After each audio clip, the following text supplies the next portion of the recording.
Hey guys, welcome back to the channel. So Manchester United play Real Sociedad tomorrow night with the opportunity to win the group in the Europa League. If we manage to win by 2 goals or more, we will top the group, meaning we avoid the likes of Barcelona in the next round. It'll also save us playing that round, and it'll mean that we go straight into the round of 16. 3 matches from a European final in Eric Ten Hag's first season. It's a must-win match and we have to win it 2-0, so let's get into the preview. So yes guys, just before we get into the preview, don't forget to like, comment and subscribe if you're new and you want to support the channel, and let's get into this preview.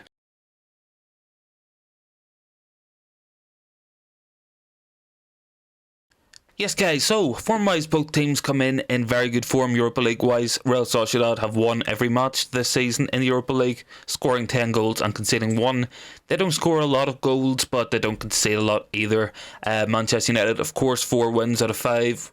Only loss coming against Real Sociedad in a very dubious penalty call. Really was not a handball by Lisandro Martinez, but we can't go back and change that result now. What we can do is go tomorrow and put everything right by putting 2-3 goals past Real Sociedad, topping the group and saving on fixture congestion and giving us the best chance possible in the Europa League.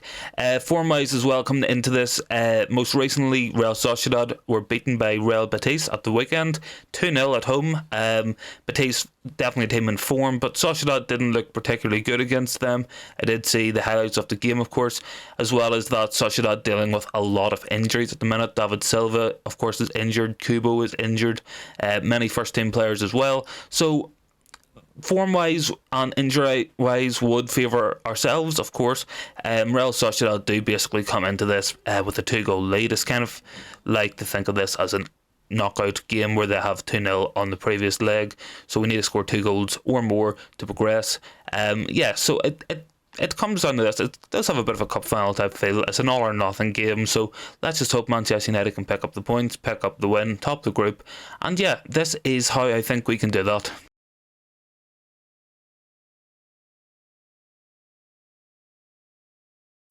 So how do we beat Real Sociedad? I think we need to play this team. We need to have David De Gea in goals.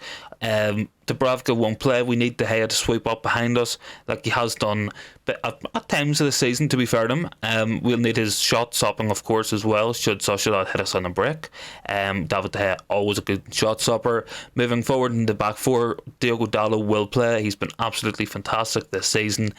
Started the last 26 matches across the last 2 seasons, so he obviously will start. Victor Lindelof will partner Lisandro Martinez as well. We need our best ball playing centre backs on. I fully expect a low to mid block from Real Sociedad, so I think that these two certainly have the capability of playing the line breaking passes that we need.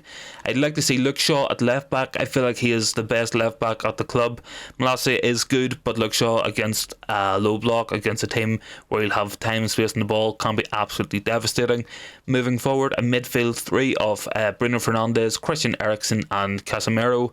Casemiro will sit deep, will be the focal point for building up. I fully expect Casemiro to be pressed by their midfield. Certainly, I wouldn't expect much pressure on the back 4 with Sociedad essentially having a 2-goal lead, but they will press through the middle, so Casemiro will have to play in Eriksen as well. But hopefully Eriksen and Casemiro can link up, find Bruno Fernandes in a bit of space, and he can find this front 3. Alejandro Garnacho starts from me on the right, Ronaldo starts from me through the middle, and on the left we'll have Marcus Rashford. I think this is the team to go for. I fully expect Real Sociedad to line up in their usual 4-4-2 diamond, 4-1-3-2 type formation, so I would expect that Alejandro Garnacho and Marcus Rashford will be isolated 1v1 against fullbacks, with Sociedad trying to protect the middle of the box and the middle area of the defensive D. This will allow us to create 2v1s, 3v1s out wide, which surely will benefit us. And if we can find Ronaldo in the box, we know his heading ability. Spanish teams are terrified of Cristiano Ronaldo, and for good reason. What he did at Real Madrid was exceptional. It was unheard of, and I fully expect Ronaldo to have a good match and get on the score sheet against Spanish opposition, a team who he has many goals against, of course. And yeah, that's how I would personally line up for this. Looking at the Real Sociedad team, I fully expect them to line up like this.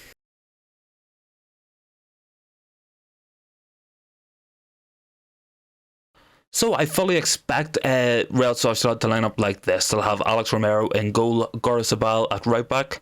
They'll have Lenormand partnering Pacheco centre back. They'll have Rico at left back with Zubimendi sitting in front of them. Just ahead of him will be 3-8 in Mendes, Marine and Marino. And moving forward into the strikers, they'll have Fernandez and Alexander Sorloth up front. So it's a compact team. It's a team that will hold that middle space. There will not be space through the middle of the pitch. So it is a real folly for us to try build up through the middle of the pitch, especially against a team that's going to have two centre backs sitting back.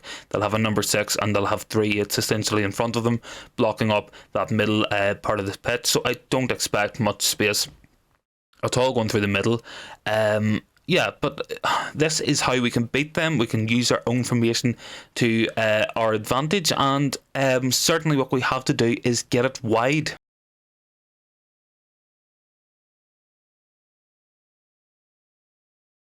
So the formation of Real Sociedad is very interesting. It's typically a 4-4-2 diamond, a 4-1-3-2, as you will, but I certainly think it can be exploited.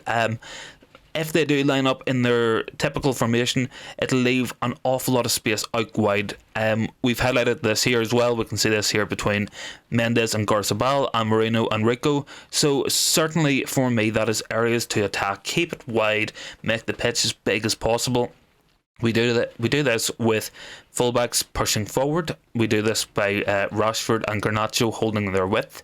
We don't want to see Cristiano Ronaldo and Bruno Fernandes and Christian Eriksen all piling on over to that left side like they did against West Ham, because we didn't have any balance at all offensively whenever that happened. We just need to spread ourselves, make the pitch as big as possible. As a basic rule of defending, teams will always try to go +1. So if you have one player out wide, they'll bring two players over. If you have two, they'll bring three. So if we hold it wide, we're forcing at least 1 to 2 players to come out wide. So either Alejandro Garnacho and Marcus Rashford are left with 1v1s against their fullbacks, or they pull Zubimendi across, which will create space in front of the two central defenders. This is something we really can benefit from. Obviously, this is a very good system for Real Sociedad to have possession-wise. It suits their style of play to hold the possession. But in a match where I think that they're going to sit back and try to absorb a lot of pressure, they don't have to come out to try beat us. They don't have to leave unnecessary space. I think that they will retreat backwards. So if we can make the pitch as big as possible, keep it wide, this will open up more chances. This could leave Cristiano Ronaldo 1v1 with a defender in the middle for a header. We could look for back post crosses to Marcus Rashford. To go head of goals in his last 2 matches is a really good sign. We'd want to see the likes of Alejandro Garnacho, Bruno Fernandes, Diogo Dalot coming on over to that right side, really opening the pitch up, looking for Rashford, get him 1v1 with Garzabal at the back post in the air, and if form tells us anything, Rashford will score, and it certainly is an avenue of success. What we have to watch out for is the front two as well. Fernandes and Sorloth can be very dangerous, especially Sorloth. He's a big guy. He's quick, he's strong, he can hold the ball up. If he is allowed to latch on to, say, Victor Lindelof, I would actually be more worried about Lindelof than Martinez against him.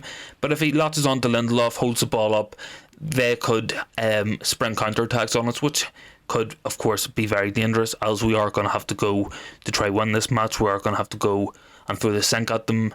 So that is something to watch out for, but I think space out wide is going to be absolutely vital in this match. It could give us a real avenue for success, and it could really allow Garnacho, he had a great game against Sheriff, playing against a low block with no space, completed so many dribbles, take-ons, to really do it again. Obviously it's a big match for an 18-year-old to play in, but when we look at the weekend, Anthony Elanga was not good enough against West Ham in the low block. The lack of space really killed his game, so I wouldn't expect too much different in this match if he did play. So I think we have to go with Garnacho. We've no Anthony, we've no Martial, we have no Sancho.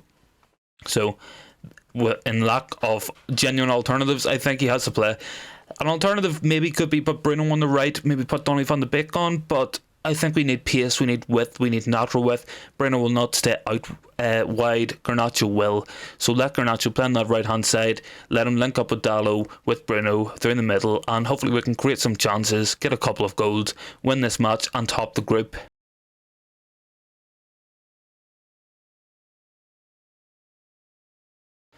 All this to say, there are certainly danger men for Real Sociedad. The guy who I have highlighted as the danger man is Brais Mendes. He is traditionally a right midfielder, attacking midfielder, centre midfielder. He's a bit of a right side all-rounder, really, I guess. His game could be quite comparable maybe to the likes of Bernardo Silva, playing on that right-hand side channel, either through the middle as a centre mid or as a right mid, right wing. Certainly for Real Sociedad this season, he is a top goal scorer, 17 appearances, 7 goals, 3 assists. Completes 36 passes per game, which highlights a player who is very good with the ball at his feet. Certainly finds his men in that right sort of channel. Not an awful lot of dribbles, but a lot of key passes. 1.5 key passes per game, so that is of course a pass that leads directly to a shot at goal. His dribbles are fairly low. He isn't the quickest, but he is a very good operator of that space. He is certainly a player to watch out for. He could of course get on the ball and find the likes of Alexander Sorloth up front, and that can cause us issues as well. So they are not without danger. They did beat us last time. We know this already. We know exactly how they're going to play. Playing against Spanish teams in Europe is always very difficult. Spanish teams have won the last 17 finals that they were involved with in European football. It is not a coincidence. Spanish teams are very, very good, very technical, and very hard to play against. This will be no different. It'll be a very tough match, but if we do manage to pick up the first goal, I think we can go on and get more. Score early is the message of the day. If we manage to get a goal quite early on, I would fancy us to score more. This might unsettle Real Sociedad. They might feel less confident. If we score in the first 20 minutes, half an hour for instance, then there's an hour or more of the match where one goal of course will give us the number one position in the match, so they will be forced to come out of their own defensive third a bit more, open up a bit more space, and allow the likes of Rashford, Garnacho, Ronaldo a bit more space to operate in and a bit more space to do some damage.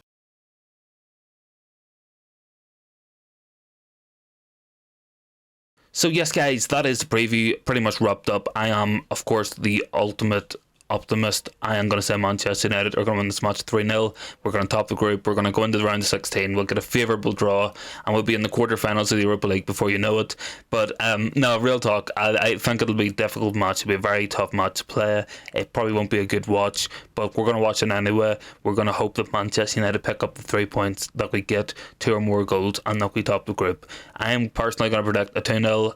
I think Marcus Rashford will score, and I think Cristiano Ronaldo will score on his return to Spain as well. So that is my prediction pretty much wrapped up. Join me after the match, of course, for the live reaction to the match and the consequences. I'll see you for that there. And yeah, thanks very much for watching, guys. Appreciate the support. See you in the next one.